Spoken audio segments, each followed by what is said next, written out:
set the locale. The first place I lived in as a kid was an apartment building in Upper Manhattan. And there were always a lot of kids around. We played street games underneath our window. We never bothered to go to the park because there was so much to do around the house and so many kids there. Bobby Wayne at the time was the smartest kid I knew. Smarter than you? Hmm? Was he smarter than you? I thought so. Mm-hmm. And his parents, like a lot of parents in those years, got hit by the Depression, and they had to move away from their apartment building, which was right alongside of ours. And I remember coming home one day, and he was out on the street with his parents and their furniture, and how embarrassed I was, and how sad I felt about him and what he had to go through. I was also very shy at the time, and I think my mother pushed me over to his family group, to say goodbye. But that may be a fantasy. I don't know if I ever saw him again after that, because kids get very shy sometimes about the what we later would call obligations. Well, and also the pain of it. Yeah, I didn't know what to do with it. Right. Nobody we knew had ever been evicted or in serious trouble.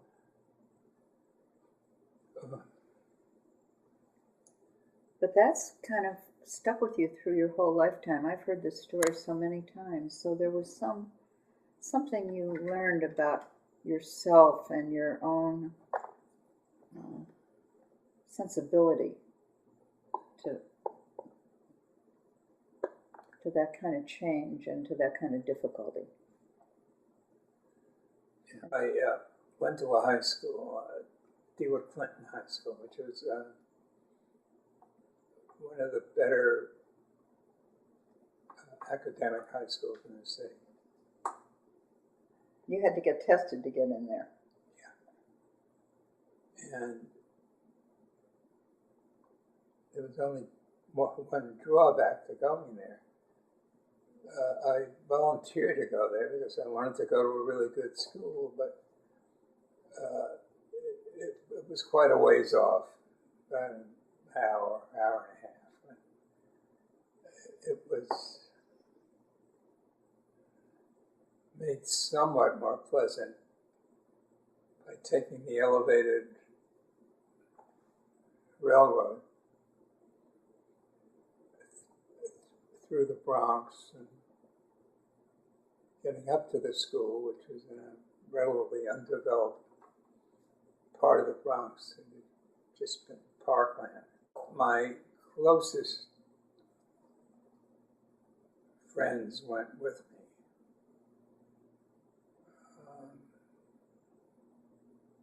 Three of them went with me.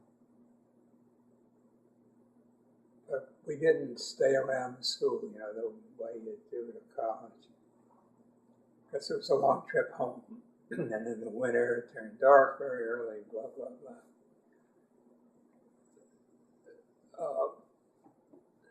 So I didn't have much of a social life connected with high school. I went to the football games, and I was sort of a mini celebrity because I wrote for the school paper. Right, so right. I think we talked about your interviews and interviews different with movie stars and radio right. stars. I was so starstruck in those days. Well, there was Murray Green. There was his brother Max, who was a year behind us. And there was Leslie Landis, who would later go to the Naval Academy, but went through high school with us. I was very close to Murray, to one of the guys, who thought nothing could ever hurt him. And he pushed the envelope quite a bit.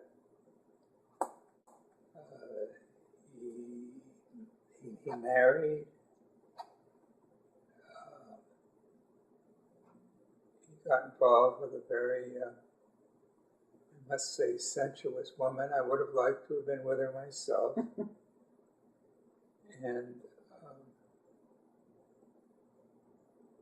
a little bit later, he got cancer and died. And he made a mess of his life. But you remained in contact with him. Except after it turned out that he and Sally had gotten involved. Mm-hmm. And after his wife was very shaken up and furious, and, but when he got sick, she called me from New York to see if I would come and visit him.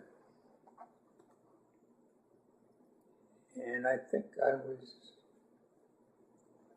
speaking for her in some way, because I just didn't want to go. Do you regret that now? Hmm? Do you regret that you didn't go to see him? Yeah, sure. Right. A lot older than him, yeah. My main friend over there was Kermit Rowland, who was a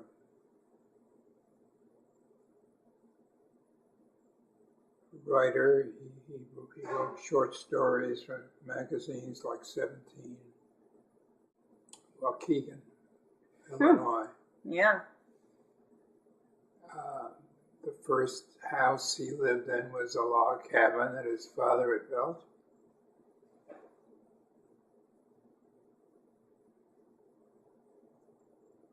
He was very sophisticated on the surface, but actually sort of a simple guy. And we hung out a lot, and I learned a lot from him. I also, I think, learned a persona from him, appearing to be more sophisticated than I really was. He was about 10 years older than me. He came to New York as I came back to New York. And he lived with his wife, who had been a whack. You met Byron in the Jack Gibb group, and he's been a very best friend of yours. Some of us have been in groups or will be in groups where a little exercise was to have somebody stand behind you and just let yourself drop. And experience a little bit of fear, not knowing that you'll really be caught, but of course you always are. And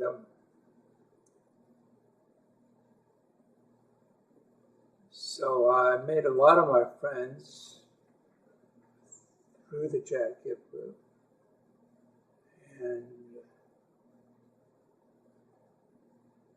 Byron's the best friend of those. Byron and I were in a group that was exploring trust theory with Jack. and we got into a lot of feelings. And at some point, Byron, who I didn't know very well at the time,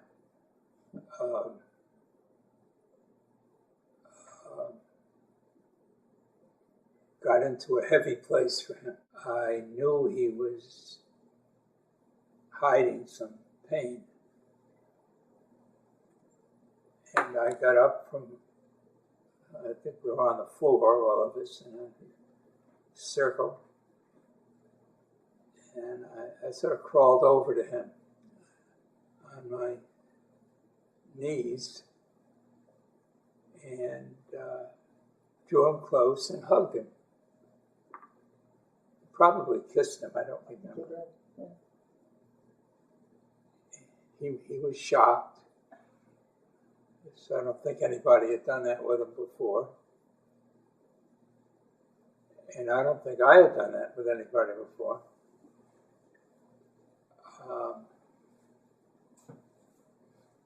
Then we got back to work with the added value that he was going to become a really good friend of mine. I remember when he first came to our house on Campus Drive, and you had described him to me, and he walked up the stairs, and I thought, wow. This guy is so cute. I mean, he's so smart and funny, and he loves you so much. He's got a lot of vitality, too. Yeah. And we traveled with him and his wife, Ida, and it's been a very sweet and important friendship. We really close. He lives down in Long Beach, and so we don't see him as often as we'd like, but we see him once or twice a year. And we were pretty shocked when Ida died. Yeah. It's not deadly serious, but underneath it all is a long, sturdy friendship. And it feels very good, to have that once a week thing to hang on to. Particularly important to you right now. Yeah, especially at 88, which is what I'm supposed to be. Although I strongly deny it. But you mentioned after you had your lunch yesterday how sweet they were with you about Bill and how concerned. Yeah. So that's an example of the kind of thing that might... They were, and they were very sweet and supportive. They didn't know Bill all that well, but they knew what I was going through.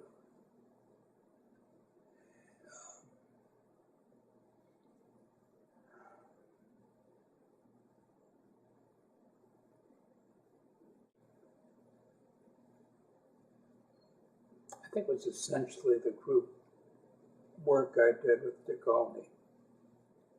Joan was in that group, and I was a changed person after that. I've always made a big deal, somewhat humorously, I hoped, about my talent at being spontaneous. Not putting up any barriers between the feeling of the thought and the expression of it. I think I got that from those groups. From that group and from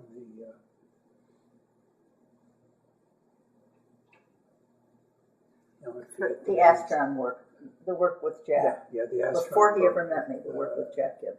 Jack Gibb. Both those groups were essentially training grounds, where you could try out things that were risky and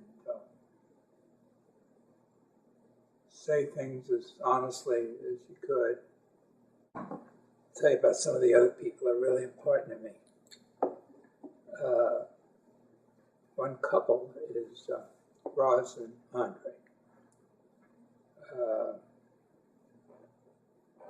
I think I mentioned her before. Roz and I have become sort of like brother and sister, I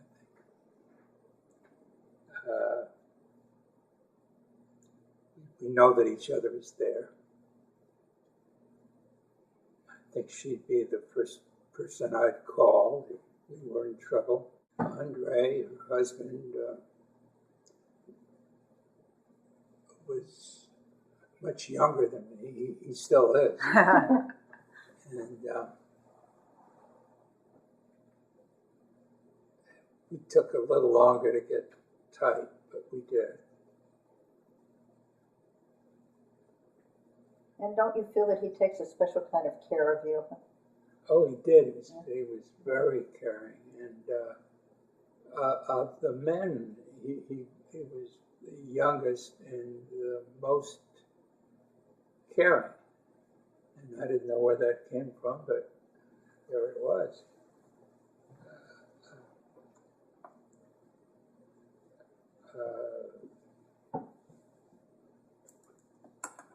Bill Rosenfeld and Suzanne were, I think, the first of Joan's friends that I met. I think at a restaurant. I think they walked in, and I like to think it was love at first sight, you know, and I think it was.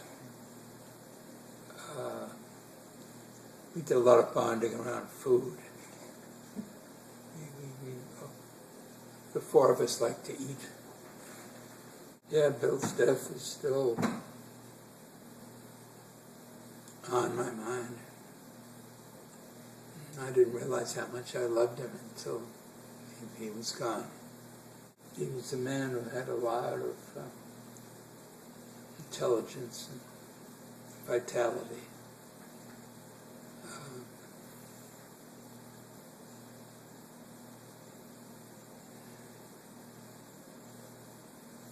And I really miss him.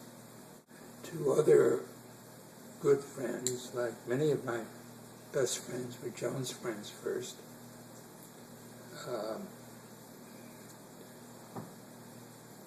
Irv and Barbara, Irv Kermish and Barbara Weiss were a couple. And he died really young. Well, by my standards. Yeah, well, he was well into his 70s, so. Was he really? Yeah. Yeah, Amazing. but he's been gone a long time now, like 8 years or something. He's been gone a while. Yeah. So of course, Barbara and Joan and I stayed close. And you know you can count on her. She's rock solid. Yeah. Yeah, we see each other in class once in a while, the theater class. You didn't have any siblings growing up. Right. Mm-hmm. And I guess I needed some because I began to collect them. And enjoyed it a lot. Irv and Miriam Poster were very good friends, and later Irv and Rose Lee. They live in the Southland, and what's that city? La Jolla. La Jolla. La Jolla. So you don't see them as often as I'd like, but we see them. Right. Irv is a therapist,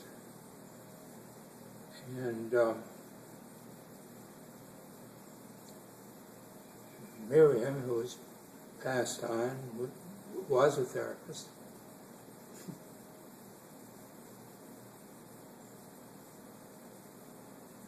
And our group lost our leader, who is Dick Olney, and we decided to go leaderless as an experiment. That didn't work too well. That was a failed Getting in trouble. experiment. It was a failed experiment. It was a failed experiment. You know, in a sense, no research is lost, but Right. it was hard. So you brought Irv in at that time for the first time? Yeah. Yeah, as a leader to hold us together. Irv's a wonderful group leader.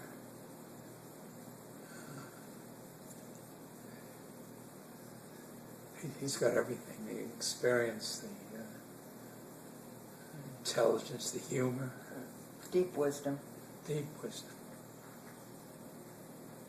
And we also brought in Isabel Fredrickson, and she and her husband have become good friends of ours. Yeah, And you have a special relationship with him because you've edited a lot of his work. right. He's been writing a memoir, I guess, and he's been sending pieces of it up to me, and I've helped him with the editing. I just want to add there, for everybody to know that you've done an amazing job for him, and he is so appreciative. I know you're not doing it anymore because you can't, but Right. there was a piece of time there where you were just doing some beautiful work. Well, I don't know if Irv would agree. Joseph. No, that Irv wouldn't necessarily agree that Joseph loved everything I did, because Irv's got an idea that nobody likes to be edited. Well, that's true. I know it's true of me. I don't like to be edited. You take editing much more easily than I do. Yeah. Thank you for that. For everybody to know, for the record, I don't let anything out of here that he hasn't looked at. Less so now than it used to be, but for years and years, any speech I was giving, any lecture I was giving, anything that was coming out of my mouth that was unpapered got the Bob Wendlinger treatment. And it was the best. Thank you.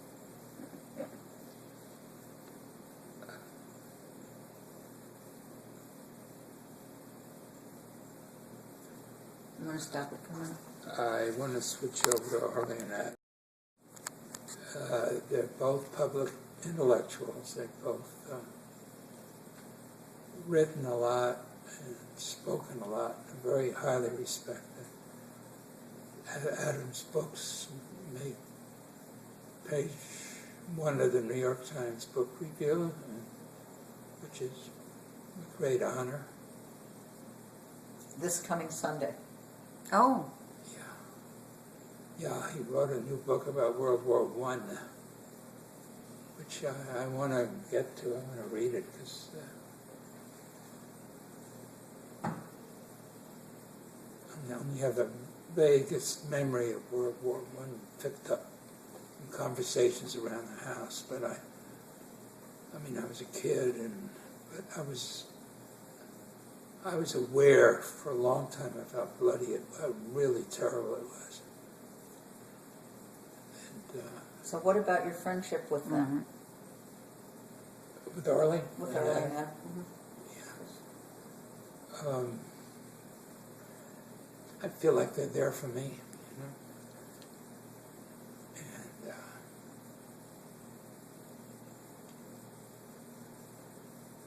And Arlie, who's a sociologist and has written several books, is a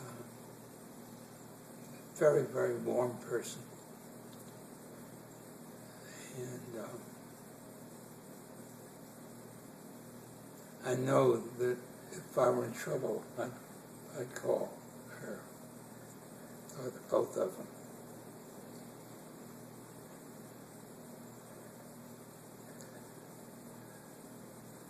They were friends, as most of these people I'm going to talk about were Jones first, so I sort of inherited them. Thank you for the gift. Well, actually, Arlie and Adam came into our lives at the same time with the Judy and Jeff Klein group. Oh, That's right. I hadn't remembered that. Okay, that's true. So now they're just as much friends of mine here as yours. Sounds like most of these people are. Yeah. Oh, they are now. Yeah.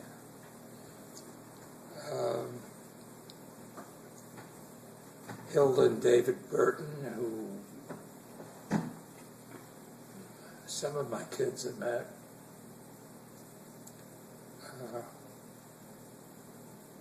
We're a wonderful couple. Hilda was a friend of Joan's and a close friend. I don't know. I'd call her a mentor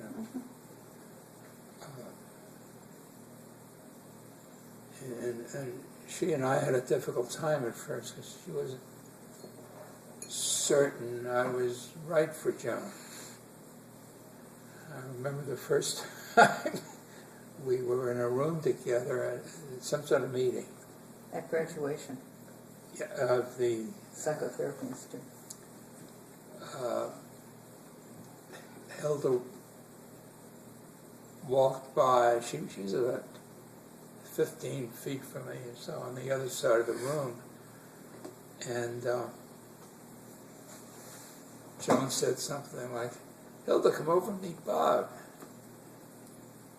And the way I remember it, she sort of froze first, like she didn't know what to do exactly. And then she walked off. So she wasn't quite ready for that experience. She was nervous about my choices. Yeah, later we got to be very good friends. And she died just 2 months ago. Oh. Yeah. People are dropping like they're flies. dropping off. I'm beginning to feel a little survivor's guilt. Because everyone that's dropped off has been younger than me.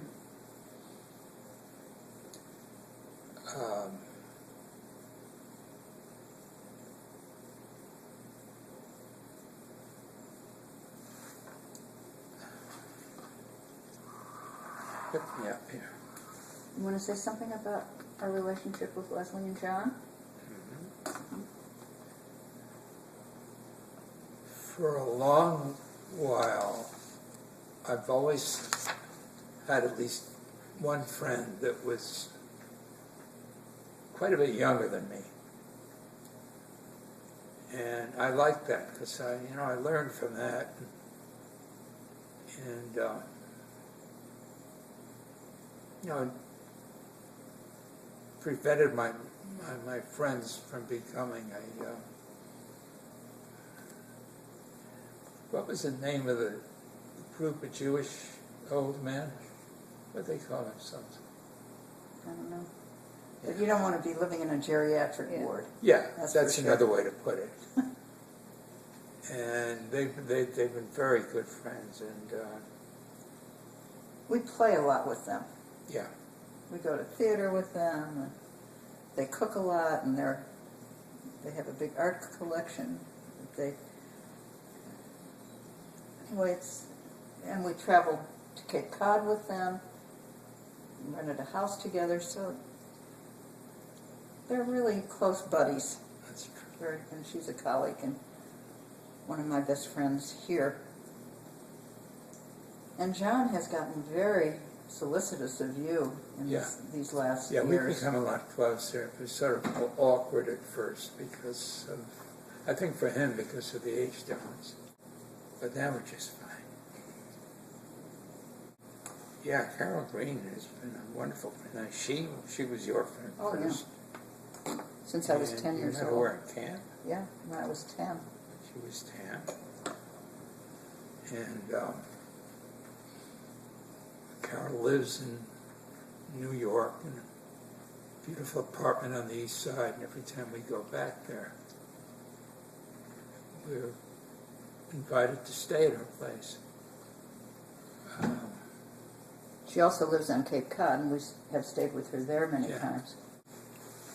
I know you have a very special thing with Liz Raymer Yeah, in the training group.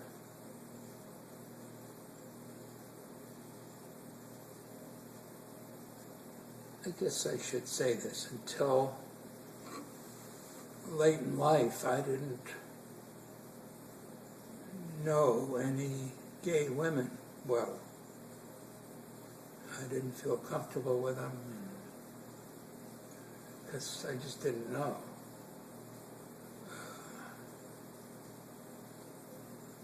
And Liz and her partner, Ronnie, have been really special friends to me. And I'm honored to be their friend.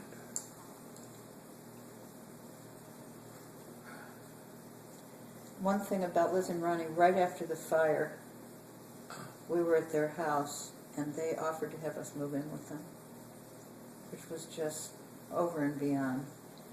And we couldn't have lived with anybody then. And they had cats, which I'm allergic to. I want to acknowledge the role of Ernest in my life.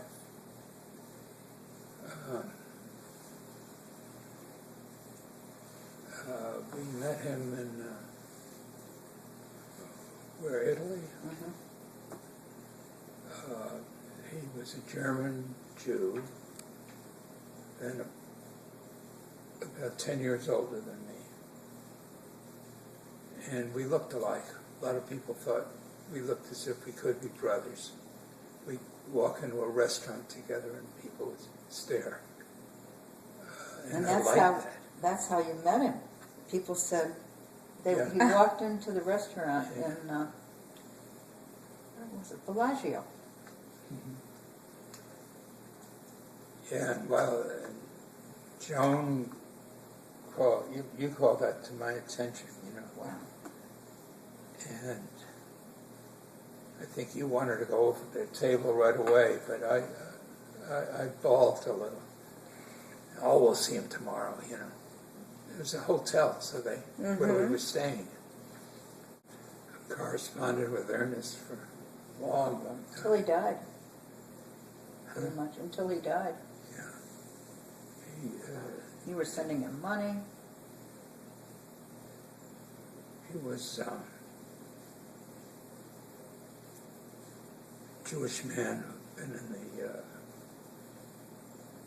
camps in Europe and was severely damaged, I think, by the time we met him. And he also told his story, which was that he had a mental illness before the war. That's right. And then he was completely traumatized by... It was hard for him to trust me. Yeah.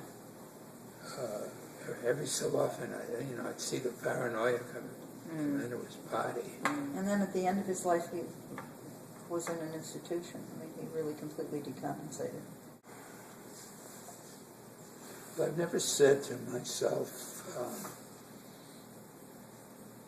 I want this person to be my friend. And I wouldn't think about coming up to someone I had just met and asked them to be my friend. But it happened. And I'm sure when the friends weren't handed over to me, like John's friends, that there was a deep reason somewhere why I chose them. I mean, I chose Ernest because he represented a lot of people like him. European, Jewish, well-educated, who had gone through, hell under the Nazis. And I just had to be his friend. He could be difficult. He could be kind of bossy. But it didn't bother me. I got a lot out of having him in my life. It was a connection to Europe that I had never explored. Oh, I feel like I've been blessed by the friends I had chosen and by the friends I was introduced to by Joan. You were introduced to me to them, but I didn't make the friendship, you did. Well, that's You, true. you crafted whatever relationship you crafted, so I was just a conduit. Well, I was delighted that suddenly I had two friends who were black, which had never happened to me before. And to feel really comfortable with them and to learn something about the issues that they faced. And I helped Carolyn with some writing she was doing.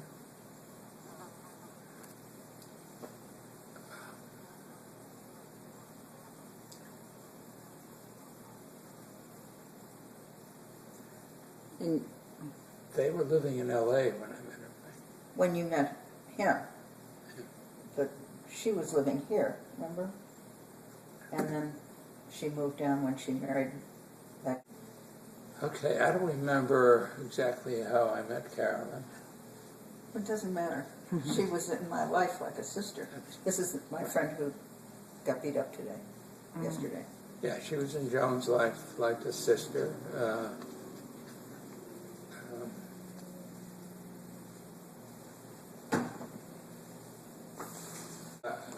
I know I did a lot of the work myself, in building the friendship.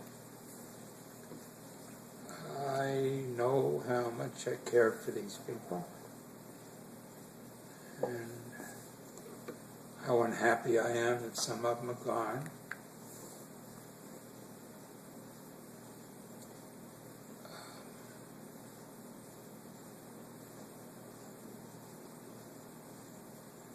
I'm glad that there are enough people left Still a to keep me company for a while.